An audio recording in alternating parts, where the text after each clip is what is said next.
If you are evil then I am the devil. वाह क्या dialogue है। শুধু এটাই না, আরেকটা ডায়লগ আছে। ওইসব ভোট চোরদেরকে চেনার সময় আমার নেই।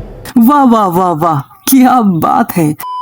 I know guys I am late, but বুঝতে হবে অনেকগুলো কন্টেন্ট নিয়ে কাজ করছিলাম। যাই হোক, তো মুক্তি পেয়েছে স্কুল গ্যাং সিজন 3 এর 14 নম্বর এপিসোড।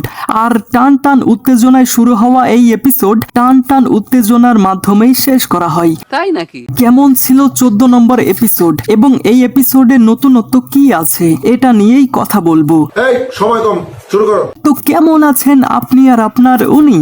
হাই, আমি জনি। চলুন শুরু করি। ওয়েল, বিগত কয়েক সপ্তাহ ধরে চলমান থাকা স্কুল গ্যাংয়ের এই এপিসোডগুলো একইভাবে চলছিল। মানে এপিসোডগুলো সুন্দর ছিল, বাট আমরা তেমন কোনো নতুন ক্যারেক্টার অথবা নতুন নতুন টুইস্ট তেমন একটা পাচ্ছিলাম না। তবে ভাই, এই এপিসোড সত্যিই অনেক এঙ্গেজিং ছিল। আর এই এপিসোডের সব থেকে ধামাকাদার সিকোয়েন্সটা ছিল শফিউল রাজের এন্ট্রি।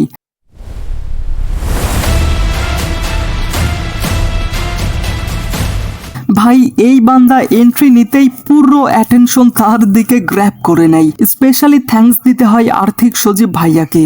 কারণটা কি? কারণটা আমি বলে দিচ্ছি। আমি বললে হয়তো আপনি বিশ্বাস করবেন না, বাট তবুও বলছি। আমি বর্তমানে আমাদের শহরের আশেপাশের অনেক স্কুলে এমনটা দেখেছি যে সেই সব স্কুলে অনেক ইয়াং টিচার থাকে। আর শফিউল রাজ যখন অ্যাজ এ টিচার এন্ট্রি করে, তাকে দেখে আমি সেই ভাইবটাই পাচ্ছিলাম। যাই হোক, আর আমরা গত এপিসোডগুলোর স্টোরি লাইনে দেখেছিলাম যে শাইলা সাথী এবং মিরাজ খান ক্যাপ্টেন অব দ্য ভিক্টোরিয়া হওয়ার জন্য প্রতিযোগিতা করবে, আর সেটার জন্য পরীক্ষা নেওয়া হবে। তবে পরীক্ষার আগেই স্কুলে থাকা করাপ্টেড দুইজন টিচার শাইলা সাথীর কাছে প্রশ্ন ফাঁস করে দেয়। আর এটা জানার পর মিরাজ এবং তার বন্ধুরা একটা প্ল্যান করে যে তারা প্রিন্সিপালের রুম থেকে প্রশ্ন চুরি করবে, এবং তারা সেটা করেও ফেলে। বাট এই কর্মকাণ্ড মোবাইলে ক্যাপচার হয়ে যায় এবং 14 নম্বর এপিসোড যখন কন্টিনিউ হয় তখন মিরাজ প্রশ্ন ফাঁস করার ফলে ধরা পড়ে যায় এবং তখনই এন্ট্রি নেয় শফিউল রাজ। আর কিভাবে তিনি মিরাজকে এই সিচুয়েশন থেকে বাঁচিয়ে নেয় এবং পরবর্তীতে এমন একটা সিদ্ধান্ত হয় যে ক্যাপ্টেন অব দ্য ভিক্টোরিয়া হওয়ার পরীক্ষা আরও একবার হবে, এবং এটাই মূলত এই এপিসোডে দেখানো হয়েছে।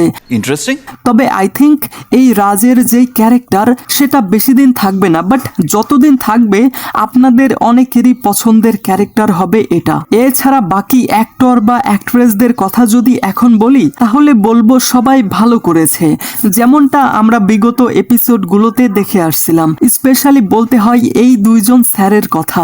লিটারালি ভাই, কিছু সিচুয়েশনাল সিকোয়েন্সে তাদের যেই একটা এক্সপ্রেশন থাকে না, এটা জোস। এছাড়াও এই সিরিজে রাফসান ইমতিয়াজের যে একটা অ্যাঙ্গেল দেখানো হয়েছে, আর এই এপিসোডে তার অল্প একটু সিকোয়েন্স দেখানো হয়, যেটা আই থিঙ্ক পরবর্তীতে কোনো একটা এপিসোডে গিয়ে একটা ট্র্যাজেডি ক্রিয়েট করবে। দেখা যাক। ওভারঅল এই এপিসোড আমার ভালোই লেগেছে এবং আমি অনেক এক্সাইটেড 15 নম্বর এপিসোড দেখার জন্য, কারণ সেই এপিসোডে আমরা অনেক কিছুই জানতে পারবো, অনেক কিছুই দেখানো হবে। তো আপনি কি স্কুল গ্যাং সিজন 3 এর 14 নম্বর এপিসোড দেখেছেন? আমি দেখছি স্যার। যদি দেখে থাকেন তাহলে এই এপিসোডে আপনার পছন্দের ক্যারেক্টার কে কমেন্টে জানান। ঠিক আছে। Thanks for watching guys.